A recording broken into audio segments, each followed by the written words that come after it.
वालेकुम BCom part 1। आज macro economics का एक और इकोनॉमिकल वेरिएबल के हवाले से हम डिस्कस करेंगे, जिसका नाम है, चैप्टर का नाम है इन्वेस्टमेंट। ठीक है ना। हमें एग्जामिनेशन पॉइंट ऑफ व्यू के हवाले से किन किन चीज़ों को इसमें स्टडी करना है। पहली बात तो ये आपको ये पता होना चाहिए इन्वेस्टमेंट होती क्या है। ठीक है, अमूमन कितने तरह की इन्वेस्टमेंट जो है वो होती है, और साथ ही साथ देखिए मैंने यहाँ पे लिखा हुआ है डिटर्मिनेंट ऑफ इन्वेस्टमेंट। ठीक है, ये जो आज का लेक्चर है ना, ये बहुत मायने रखता है इन्वेस्टमेंट के चैप्टर के हवाले से। सही है। सबसे पहली बात ये हमें ये पता होना चाहिए इन्वेस्टमेंट होती क्या है। मैंने आपको कई दफ़ा बताया है, ठीक है ना, कि सम टाइम इन्वेस्टमेंट का मतलब लोग ये बोलते हैं capital. It doesn't mean that. ठीक है, हमारे वेल्थ माने क्या होता है, गुड्स एंड सर्विसेज, यानी हमारी वेल्थ का वो हिस्सा जिससे हम फर्दर पैसा बनाना चाहते हैं, वेल्थ बनाना चाहते हैं, ठीक है ना, उसमें इजाफा करना चाहते हैं, वो कहलाती है इन्वेस्टमेंट। ठीक है, इस हवाले से मैंने शायद आपको पहले भी बता दिया है कि अब सपोज दैट सेविंग का इसके साथ बहुत डायरेक्ट कनेक्शन होता है। ठीक है ना, जब आप सेव करेंगे तो ही आप इन्वेस्ट करेंगे, जब तक आपकी सेविंग नहीं होगी आपकी इन्वेस्टमेंट ज़ीरो होगी। सही है, तो यहाँ पर ना हर चीज़ बहुत मायने रखती है। अगर हम एग्रीगेट डिमांड के हवाले से बात करते हैं तो आपको पता है ना, एग्रीगेट डिमांड के अंदर क्या होता था, consumption plus investment plus government expenditures. ये सब हम आपको पढ़ा चुके हैं केनीशियन की थ्योरी के अंदर। तो इन्वेस्टमेंट एक्चुअली हमारे पास क्या होता है, एक कमिटमेंट होता है पर्सन का कि वो ये सोचता है कि भाई जो कुछ भी उसने आमदनी लगाई है ना, फ्यूचर में उसे उसका कुछ ना कुछ तो उसको मिलेगा। ठीक है ना, यानी कुछ ना कुछ तो जो पैसा उसने लगा दिया है ना आज, फ्यूचर में उससे उसको कुछ ना कुछ तो हासिल होगा। अब वो क्या हो सकता है वो इंटरेस्ट की शक्ल में हो, सही है ना, डिविडेंड की शक्ल में हो, पेंशन बेनिफिट्स की शक्ल में हो, या प्रीमियम की शक्ल में हो।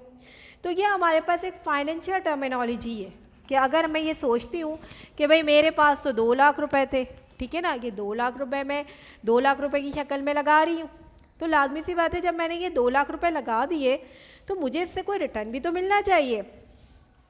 ठीक है ना कुछ तो मिलेगा।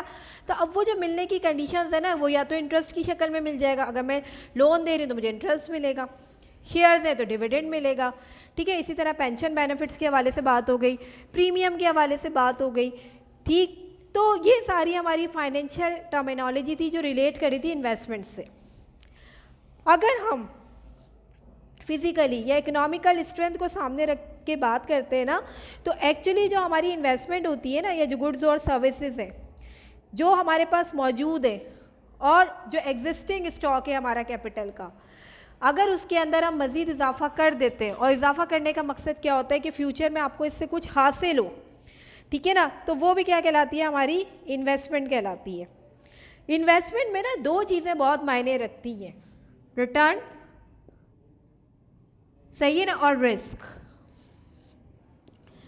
ये 2 चीज़ें बहुत इंपॉर्टेंट है। रिटर्न्स का मतलब क्या होता है कि लौटना। जैसे इसको हम छोटी सी एग्जांपल से इस तरह से वाजे करेंगे, सपोज दैट कि मेरे पास एक गोल्ड की रिंग है, ठीक है ना, जिससे मैंने 50,000 रुपये में ख़रीदा है। ठीक है ना, गौर से सुनिएगा, सपोज दैट कि मेरे पास एक गोल्ड की रिंग है और उसको मैंने 50,000 रुपये में ख़रीदा है। ठीक है ना, क्या होता है इसके बाद जब मैं उसको सेल करने जाती हूँ, यानी 50,000 रुपये मैंने अपने लगा दिए for purchasing a gold ring. अब जब मैं उसको सेल करने गई तो आपको पता है ना, गोल्ड रेट भी हमारे बढ़ते चढ़ते हैं। अब मैंने देखा भाई गोल्ड रेट तो बढ़ गया। अब जब मैं इसको सेल करने गई तो मैंने ये देखा कि जो चीज़ मैंने 50,000 की ख़रीदी थी आज 55,000 की सेल हुई है। तो इसका मतलब ये क्या है कि जो वापस मिला ना उसको, जिसने सेल किया, उसमें क्या हो गया, उसका इजाफा हो गया, कैपिटल की एप्रिसिएशन हो गई है। तो ये कहलाता है रिटर्न्स, कि जितना आपने लगाया उससे आपको ज़्यादा मिला। रिस्क के अंदर क्या होता है कि मैच्योरिटी पीरियड जो होता है ना, अमूमन जो मैच्योरिटी पीरियड होता है वो ज़्यादा होता है। रिस्क के अंदर लॉस ऑफ कैपिटल होता है। जैसे मैं एक छोटी सी एग्जांपल अगर मैं यहाँ पर भी दूंगी कि एक शख्स को मैंने 1,000 रुपये दिए या 10,000 रुपये दिए सपोज़, ठीक है ना। अब 10,000 रुपये लेने के बाद उसने तय किया कि मैं आपको मंथली, सही है ना, 1,000 रुपये देता रहूँगा। अब यहाँ पे रिस्क ज़्यादा है कि 2 महीने दे, वो 3 महीने दे, और फिर वो गोल कर दे। अब 10,000 रुपये तो वो मेरी ले चुका है, ठीक है ना। तो ये क्या होता है, रिस्क। तो इन दोनों के दरमियान ना बहुत कांटेक्ट होता है जब कभी हम इन्वेस्टमेंट की बात करते हैं। इसी तरह अगर हम ओपन मार्केट ऑपरेशन में गवर्नमेंट सिक्योरिटीज़ के हवाले से भी बात करें ना, तो वहाँ पर भी जब सेल होती है ना, ठीक है ना, तो वहाँ पर भी इस चीज़ का ख्याल, लिक्विडिटी का ज़्यादा ख्याल रखा जाता है। लिक्विडिटी क्या होती है, लिक्विडिटी का मतलब ये होता है कि इसमें वक्त दरकार ना हो, जब आपको पैसा चाहिए आपको फ़ौरन मिल जाए। जैसे बॉन्ड्स होते हैं, जैसे शेयर्स होते हैं, आज ख़रीदे, पैसों की ज़रूरत है, अगले महीने बेच दो, अगले दिन बेच दो, अगले घंटे बेच दो, तो फ़ौरन आपको मिल जाएगा। ये कहलाता है लिक्विडिटी। जैसे हमारे पास बैंक डिपॉजिट्स होते हैं, फ़िक्स डिपॉजिट इसमें नहीं आता। फ़िक्स डिपॉजिट इसलिए नहीं आता क्योंकि फ़िक्स डिपॉजिट जब तक एक्सपायरी पीरियड ख़त्म नहीं होता, ठीक है ना, उस वक्त तक आप उसको नहीं इंजॉय कर सकते। लेकिन बैंक के जो डिपॉजिट आते, आपकी मर्ज़ी है ना, आप जितना दिल चाहे, जितनी दफ़ा चाहे पैसे निकाल लें। तो लिहाजा रिटर्न और रिस्क दोनों इन्वॉल्व है इसके अंदर। अब हम इसको अगर आगे लेके चलते हैं तो सिंपल सी बात है, पेज नंबर 120 पे देखिएगा। पेज नंबर 120 में आपके पास इन्वेस्टमेंट लिखा हुआ है कि there is the addition to the existing stock of a capital asset in a country which is known as investment, ठीक है ना। जैसे कंस्ट्रक्शन हो रही है नई बिल्डिंग की, नई मशीनरी आप ऐड करो किसी सनत के अंदर, नए मीन्स ऑफ कम्युनिकेशन लगा रहे हो, ट्रांसपोर्ट की मीन्स इस्तेमाल कर रहे हो, ठीक है ना। तो एक्चुअली अगर ये देखा जाए ना, तो ये नेट फॉरेन इन्वेस्टमेंट पे पैसा लग रहा है। याद रखिएगा कि जितने भी हमारे ओल्ड कैपिटल एसेट्स होते हैं या बिजनेस ट्रांजेक्शन्स होती हैं, वो कभी भी हिस्सा नहीं होती इन्वेस्टमेंट का रियल सेंस के अंदर, सही है ना। तो यहाँ पर मैंने अभी आपको बता दिया फाइनेंशियल स्टेटमेंट के हवाले से क्या हमारे पास एग्जाम्पल थी, ये मैंने आपको क्लियर भी कर दी है, ठीक है। अब इन्वेस्टमेंट फंक्शन क्या होता है, इन्वेस्टमेंट फंक्शन, इन्वेस्टमेंट फंक्शन बोले या प्रोपेंसिटी टू इन्वेस्ट बोले, बात एक ही है। इन्वेस्टमेंट फंक्शन और इन्वेस्टमेंट स्केड्यूल रिप्रेजेंट करता है different amount of a investment को at a different level of income. Suppose that we have a different level of income and we have also a different level of a investment, सही है। ये curve और ये schedule कहलाता है हमारे पास investment function या प्रोपेंसिटी टू इन्वेस्ट भी कहलाता है। इस हवाले से हमारे पास जब हम इन्वेस्टमेंट फंक्शन के हवाले से बात करते हैं तो हमारे पास दो टाइप हैं, इंड्यूस्ड एंड ऑटोनोमस।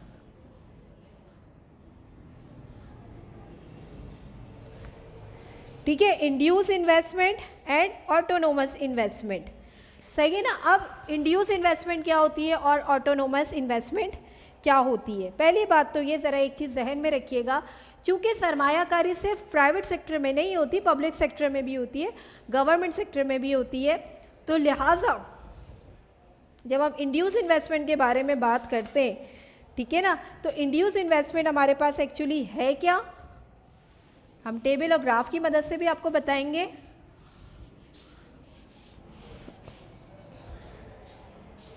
सबसे पहले हम स्टार्ट करें induced.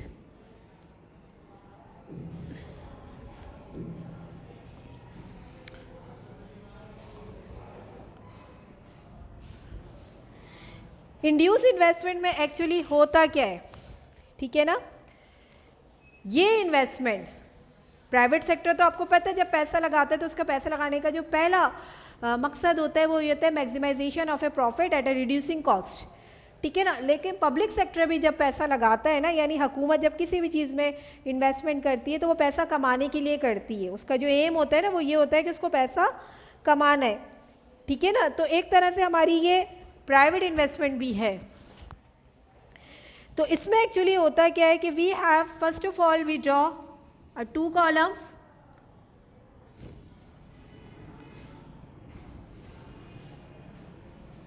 The first column show the different level of a income,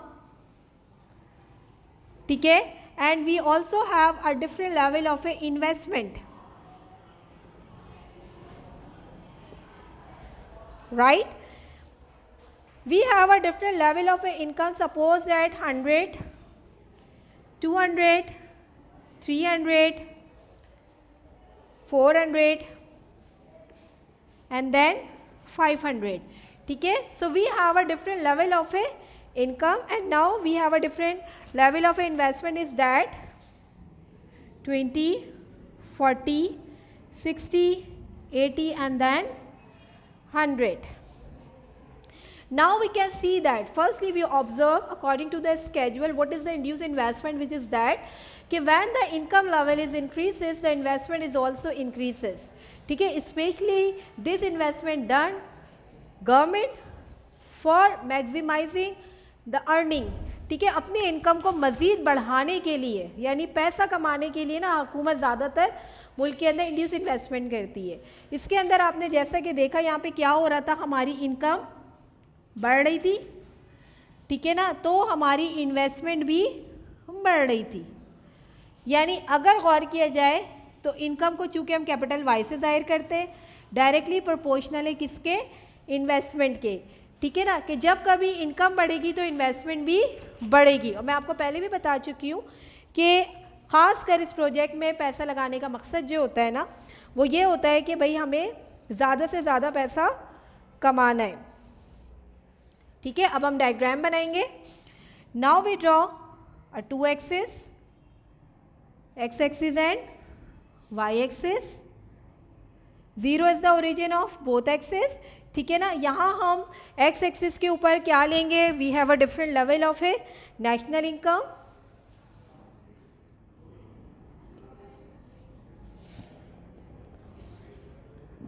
okay, और y एक्सिस पे हम क्या लेंगे, इन्वेस्टमेंट लेंगे. नेक्स्ट स्टेप हमारा क्या होता है, स्केलिंग करना. स्केलिंग हमेशा टेबल की मदद से की जाती है. ठीक है ना, तो इनकम आप हमारी देख लीजिए 100 से, तो 100 बनाने का तरीका हमने आपको सिखाया हुआ है. 200, 300, 400 एंड 500. इसी तरह से हम इन्वेस्टमेंट स्केल लेंगे यहाँ पर 20, 40, 60, 80 and then 100.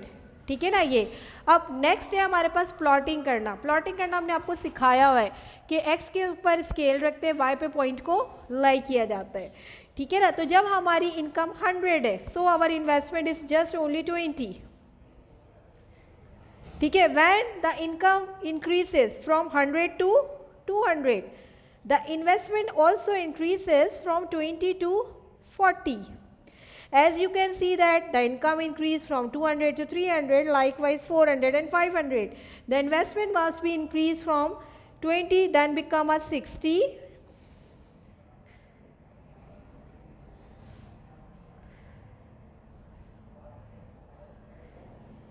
We can meet all these 5 points. Then 100.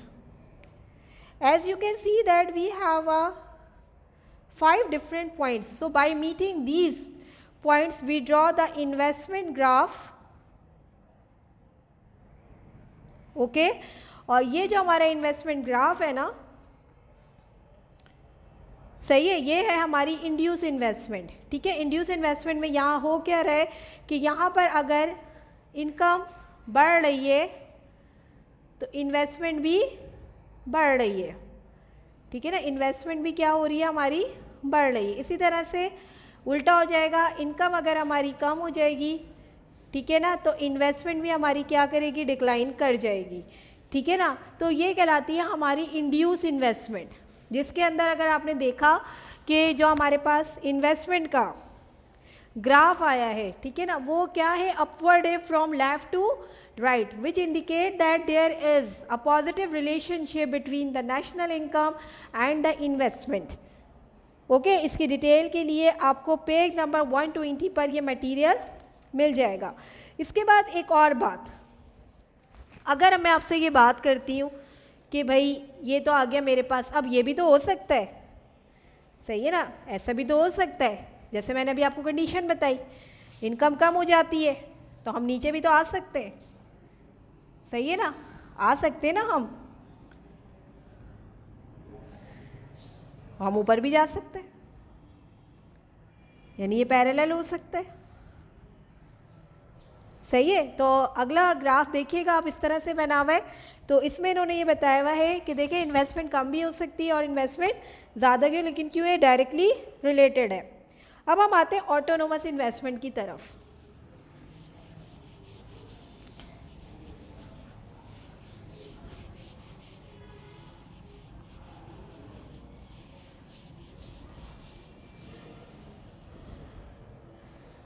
Autonomous investment,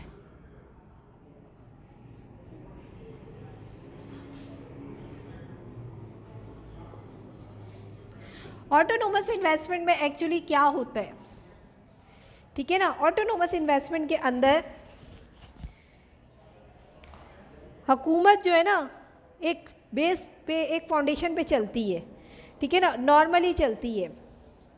इस इन्वेस्टमेंट के अंदर जब चेंज आता है ना, अगर लेवल ऑफ द इनकम हमारा चेंज हो रहा है लेकिन हमारी इन्वेस्टमेंट पे कोई भी फ़र्क नहीं पड़ रहा, यानी this type of investment is remain the same, ठीक है ना। ज़्यादातर ये इन्वेस्टमेंट जो होती है ना इन्फ्लुएंस करती है current level of national income को, इसीलिए इसे इनकम इन इलास्टिक इन्वेस्टमेंट भी कहा जाता है, ठीक है ना। तो हमारे पास अब जो हम ऑटोनोमस इन्वेस्टमेंट स्टार्ट करने जा रहे हैं, जब मैंने वर्ड यूज़ कर दिया यहाँ पे कांस्टेंट, तो अब तो ये जहन में आपके वैसे ही बैठ जाना चाहिए। तो हमारा ग्राफ होगा, उसकी नेचर भी क्या होगी, कांस्टेंट होगी। यहाँ पर फिर हम आते हैं, first we draw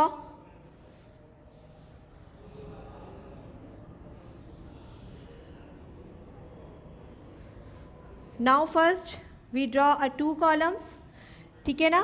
first column show the different level of a national income and the second column show the different level of a investment,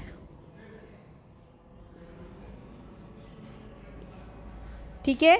different level of national income हमारे पास क्या है, 100, 200, 300, 400 and then 500, but in this type of a investment there will be no change in the investment, the investment remains the same, which is 20,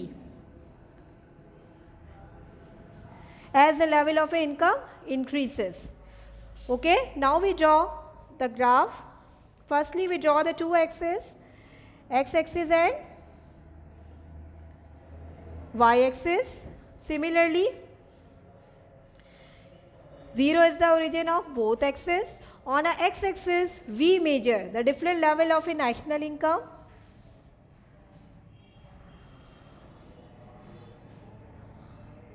right, but on a y-axis we'll take a different level of a investment.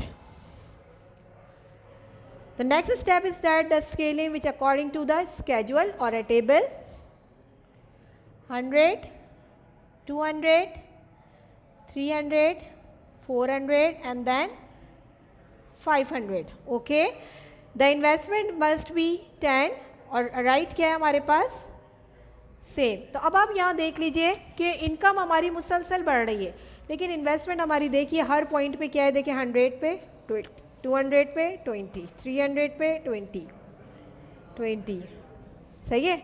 Bye meeting these all points so we draw the constant graph, ठीक है, जो हमें क्या बता रहा है कि यहाँ पर इनकम बढ़ती रहे लेकिन इन्वेस्टमेंट हमारी जो है वो मूव नहीं कर रही होती है। लेकिन अब यहाँ पर एक पॉइंट जो हम अखज़ कर सकते हैं कि अगर a change in the autonomous investment take place when there are a more suitable opportunities available in a country और there is a change in the production technology, सही है ना। अगर प्रोडक्शन टेक्नोलॉजी में चेंज आ जाता है, ठीक है ना, या गवर्नमेंट या मुल्क के अंदर कोई अपॉर्चुनिटीज़ हमें अवेलेबल होती हैं, कोई गवर्नमेंट इंट्रोड्यूस कराती है, फिस्कल पॉलिसी में चेंज आती है, तो फिर ऑटोनोमस इन्वेस्टमेंट हमारी क्या करेगी, पैरेलली मूव करेगी, या तो नीचे आ जाएगी या फिर ऊपर चली जाएगी। तो ये कहलाती है हमारी ऑटोनोमस इन्वेस्टमेंट। अब हम डिटर्मिनेंट ऑफ इन्वेस्टमेंट के बारे में अगर बात करते, डिटर्मिनेंट्स बोलें या फैक्टर बोलें, बात एक ही है।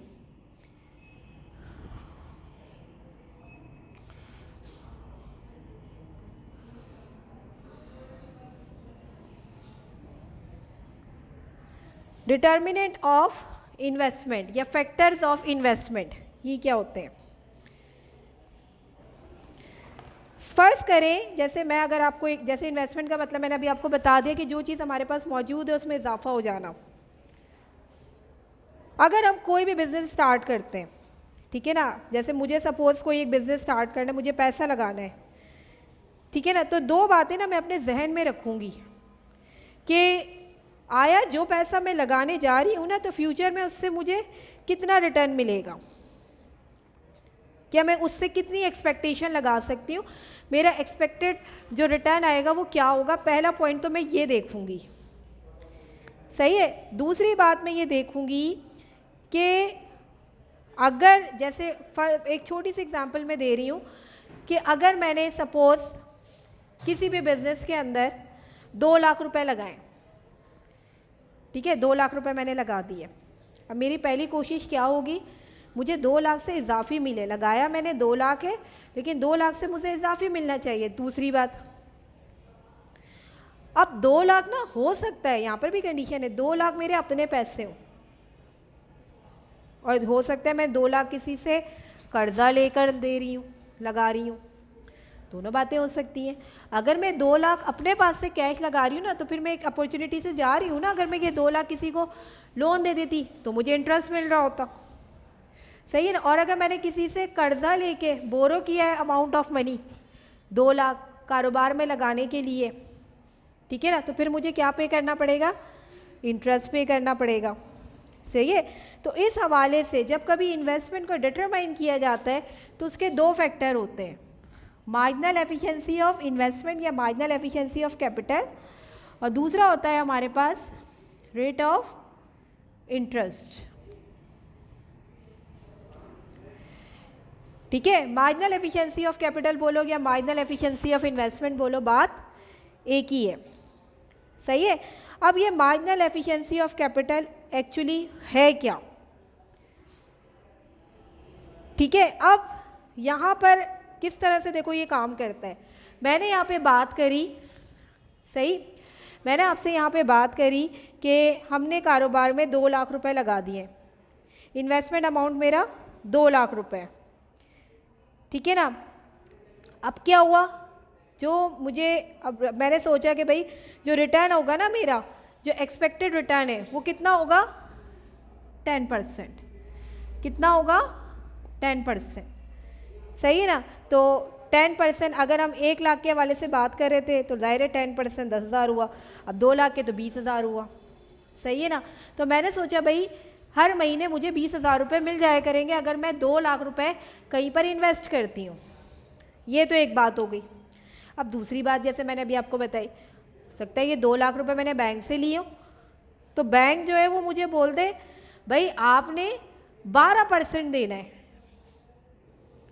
यानी 10% की जगह अब आपको कितना देना है, 12% देना है। तो यार ये तो पैसे ज़्यादा हो गए ना, अब 2,000 रुपये और ऐड कर लो। तो कहने का मकसद ये है कि भाई 2 लाख रुपए लगाने पर मुझे मिल तो रहे सिर्फ 20,000 रुपये माहाना, ठीक है ना, लेकिन जब मैं इंटरेस्ट पे कर रही हूँ तो मैं तो 2,000 रुपये और ज़्यादा दे रही हूँ, तो मेरा फ़ायदा क्या हुआ 2 लाख रुपए इन्वेस्ट करने का, सही है ना। तो ये जो मार्जिनल एफिशिएंसी ऑफ कैपिटल या मार्जिनल एफिशिएंसी ऑफ इन्वेस्टमेंट का मतलब ये होता है कि आपका एक्सपेक्टेड रिटर्न, ठीक है ना। तो यहाँ पर ये देखा जाता है कि अगर हम Keynesian theory of income and employment के हवाले से बात करें, ठीक है ना, तो जो इन्वेस्टमेंट डिमांड हमारी होती है ना, एक्चुअली वो इन्वेस्टमेंट डिमांड बेसिकली डिपेंड इन चीज़ों पे करती है, मार्जिनल एफिशिएंसी ऑफ कैपिटल पे और रेट ऑफ इंटरेस्ट के ऊपर, सही है ना। और इसका जो बेसिक मोटिव है ना एक्चुअली वो होता है प्रॉफिट को अर्न करना। वो मशीनें जो इसके साथ एसोसिएट होकर काम कर रही है, या जितनी चीज़ें एक्वायर हो आपकी, उसकी वैल्यू क्या होगी। तो मार्जिनल एफिशिएंसी ऑफ कैपिटल के अंदर हम इन तमाम तर चीज़ों को ज़्यादातर स्टडी करते हैं।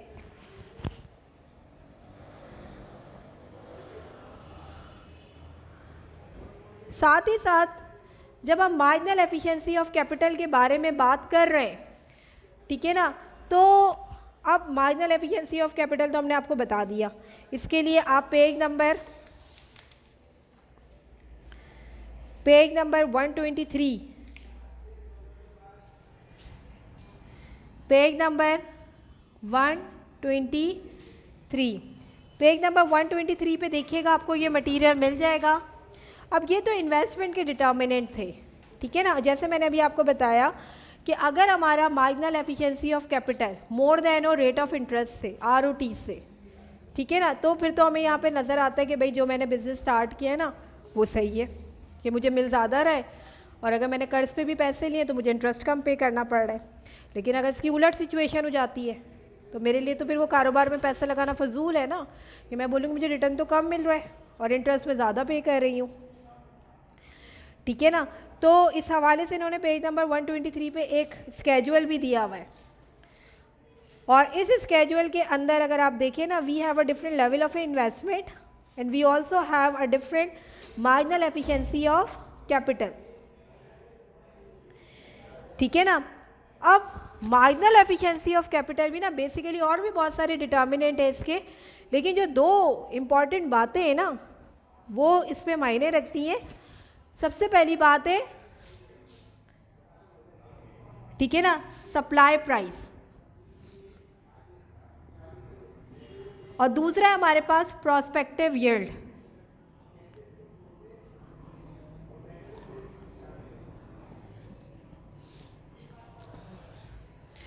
सही है। अब ये सप्लाई प्राइस क्या होती है? ये cost of producing a new asset of that kind, ठीक है ना, यानी जो चीज़ आप प्रोड्यूस कर रहे हो ना, ठीक है ना, उसके ऊपर प्रोडक्शन के अंदर जो कॉस्ट है वो हम कहते हैं सेलिंग प्राइस या सप्लाई प्राइस। अब प्रोस्पेक्टिव यील्ड क्या होता है? यानी आपने जो पैसा लगाया है, ठीक है ना, उससे आपको एक्सपेक्टेड कितना है, उसकी लाइफ टाइम को सामने रखते हैं। जैसे मैं एक मशीनरी की एग्जांपल दूंगी यहाँ पर, कि अगर मैं आपसे कहती हूँ भाई एक मशीन मैंने 10,000 रुपये की ख़रीदी है, सही है ना, 5 साल वो चल गई, तो अब लाइफ टाइम के अंदर ना 1 साल में उस पर ख़र्चा निकला, 2 साल में ज़्यादा निकला, 3 साल में ज़्यादा निकला, चौथे 5वें साल में ऐसा वो बिल्कुल ख़त्म है, ठीक है ना। तो अब यहाँ पे क्या है कि अब मुझे असल में नेट रिटर्न मेरे पास कितना आया ये 10,000 रुपये की मशीन लेने के बाद, ठीक है ना। तो ये हम कहते हैं प्रोस्पेक्टिव यील्ड। तो इसकी बाकायदा हमारे पास इक्वेशन भी मौजूद है जो इंशाल्लाह अब अपनी आगे आने वाली क्लासेस में जो है वो करेंगे, ठीक है ना, उसके ऊपर बात करेंगे, ठीक है। अभी फ़िल वक्त हमने जो आपको जितना कुछ बताया उसमें हमने आपको बताया इन्वेस्टमेंट क्या है, उस हवाले से 2 टॉपिक मैं आपको बता रही हूँ, ठीक है। With the help of A given example, ठीक है, explain the concept of MEC, marginal efficiency of capital. क्या आप बता दीजिए मार्जिनल एफिशिएंसी ऑफ कैपिटल है क्या, ठीक है। दूसरा आपने बताना है major difference between induced and autonomous investment, कि इंड्यूस इन्वेस्टमेंट और ऑटोनोमस इन्वेस्टमेंट में क्या फ़र्क है। तो ये 2 हमारे पास टॉपिक है, ठीक है ना, जिसमें जो 2 टॉपिक मैंने आपको बताए हैं इस रिकॉर्डेड लेक्चर की मदद से आपने करना है, ठीक। तो अगर आप रिकॉर्डेड लेक्चर अच्छी तरह सुनेंगे तो ही आप इन सवालात के जवाब दे पाएंगे। आगे आने वाली क्लासेस के अंदर हम मार्जिनल एफिशिएंसी के डिटर्मिनेंट को भी पढ़ेंगे, ठीक है ना। इंटरेस्ट, रेट ऑफ इंटरेस्ट जो है हमारा, उसका क्या रोल है। एक तरह से देखा जाए ना तो रेट ऑफ इंटरेस्ट का मतलब क्या होता है, cost of loan, cost of capital या कॉस्ट ऑफ बोरोविंग, यही है ना जो कॉस्ट आप अदा कर रहे हो। तो रेट ऑफ इंटरेस्ट के भी हमारे पास 2 डिटर्मिनेंट होते हैं, लिक्विडिटी प्रेफरेंस और क्वांटिटी ऑफ मनी, जिसे हम आगे आने वाली क्लासेस में डिस्कस करेंगे, ठीक है ना। तो इन्वेस्टमेंट के चैप्टर में से टोटल आपने इन्हीं सब चीज़ों को पढ़ना है।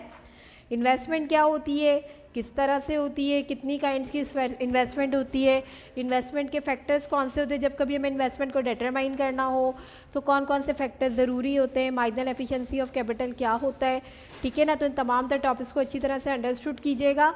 होपफुली आपको ये सारे कॉन्सेप्ट क्लियर होंगे। इंशाल्लाह आपसे नेक्स्ट लेक्चर में मुलाकात होगी। जज़ाकल्लाह।